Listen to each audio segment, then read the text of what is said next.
Die, die, die, die, die. Excellent. Die, die, die, die, die, die.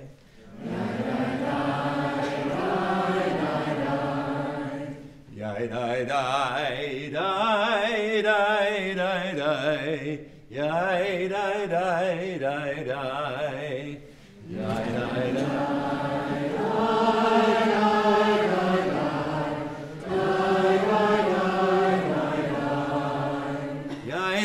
Ya ba ba ba ba die die die die die ya die ya ba ba ba ba die die die die ya ba ba ba ba die die die die die die die ya ba ba ba ba die die die die.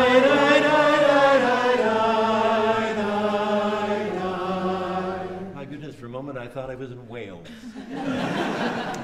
You all know about the Welsh. That is a nigun. Nigun is a Hebrew word for a tune or a melody. And when I had the great good fortune to win the competition to get this commission, I had to cast about for something, a musical theme to base my composition on.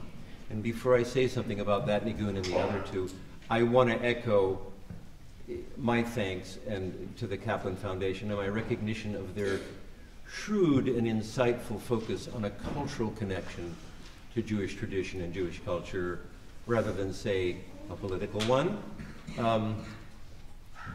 Because music, you know, is a better way in almost always.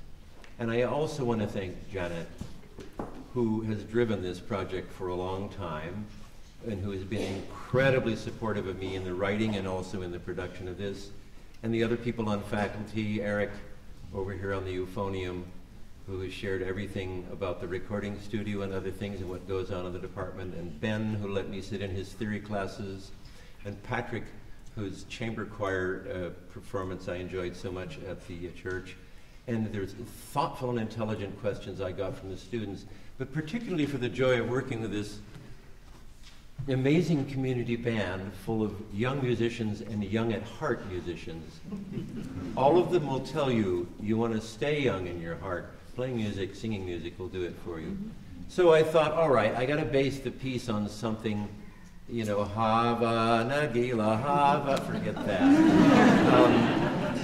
And I didn't really want to do prayers. And in the end I decided I actually didn't want to do any tunes that had liturgical meaning, because the minute you put them into a band piece, you strip away the words and you have to explain what they mean. For a moment I thought perhaps which is the Jewish national anthem and is also in Smetana's The Moldau, but it's actually a 16th century tune. And then I thought, no. A nigun is a song without any words. It just has silly syllables, as you said, ya ba ba ba ba. We call all these songs bim bam. And they come out of the Hasidic tradition of Central European Jews in the diaspora, long after the Jews could have a kingdom in Israel, or what used to be called Palestine. Thank you very much. They found their way, and they had their shtetls and their little settlements, and the rabbis and the cantors used to just improvise these tunes. And because they were born through improvisation and refined through group singing and repetition, a lot of them became kind of bulletproof, because after enough use, they sort of lose the useless parts and they become very solid. And they're about singing and they're about group singing, and we often sing them before service. There are many other Jewish music traditions, the Sephardi being the most obvious one, but this is the one I'm most comfortable with. So I cast about for tunes I could use. And I just wrote down a couple that I knew, and that one I found, and it's Chabad, and there was another one that was for the Lubavitcher rabbi, and then there was a third one which is copyright Shlomo Harlebach. So after working a contract with his daughter, I was allowed to use it. And the idea for me was to present the tunes and be as true as I could to them and their own nature first. Not fool with them, not goose them, not make them sour or sweet or anything. Just let them be what they are and spruce them up with a little harmony. And having established them, then to play. So the first part is them, and then there's my part where I try to enhance or illuminate or something. 3 songs, and then I tack on a big ending, in case you didn't like the middle. And then I had this seditious idea, I'd really like for them to be introduced by singing. But bands hate to sing. Not in Minnesota, they don't. And I found that these people were perfectly happy to, and then we also have some auxiliary singers from Patrick's Chamber Choir who offered to help us and will lead us off. And so that became the way into that material. And then there are the parts that are entirely mine, and if those are bad, that's entirely my fault. But the tunes are really good, so that may get you through the piece. There is a spiritual quality sometimes of wistfulness to traditional Jewish songs from Central Europe. Sometimes they're quite exuberant, but quite often there's a wistfulness. It has to do with the history that the people went through and the conditions under which they lived under local governments and so on. But sometimes there are moments of exaltation. The Hasidic tradition is very much about exaltation in prayer. And I tried to follow through with that. And the last one, the Karlbach Nigun, always sounds like a march to do something good. March to go out there and do something good.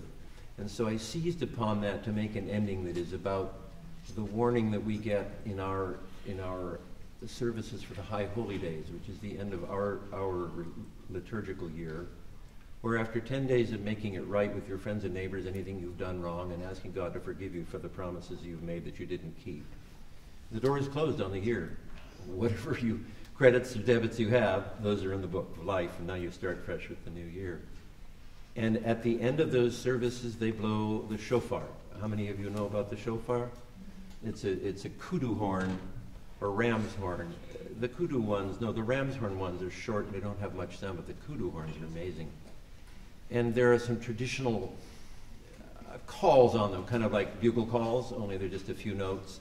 And I thought I would incorporate them at the end of the piece, not literally because I could get in trouble with my rabbi if I did that, but hinting at them, an allusion to them, because they are cries to awake, look at your sins, prepare for battle, and go out and fight for the healing of the world, tikkun olam. And I don't know about any of you, but I am in a constant state of daily alarm about the state of the world, both the natural world and the human world, and feel very strongly that the path we're on, if we just go full speed ahead, we're just going right off the precipice.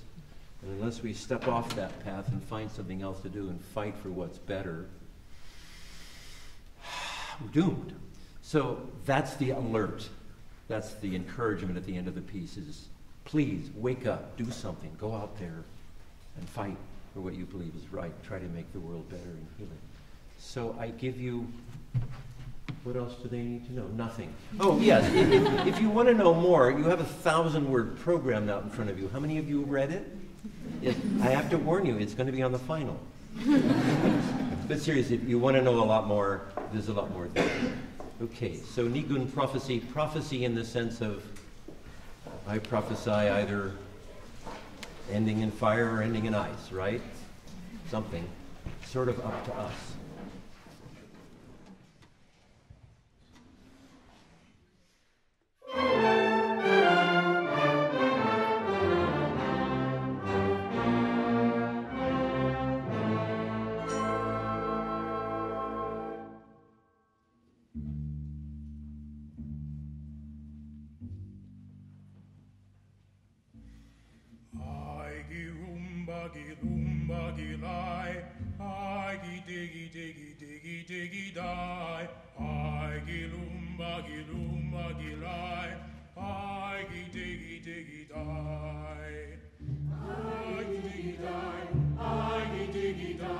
I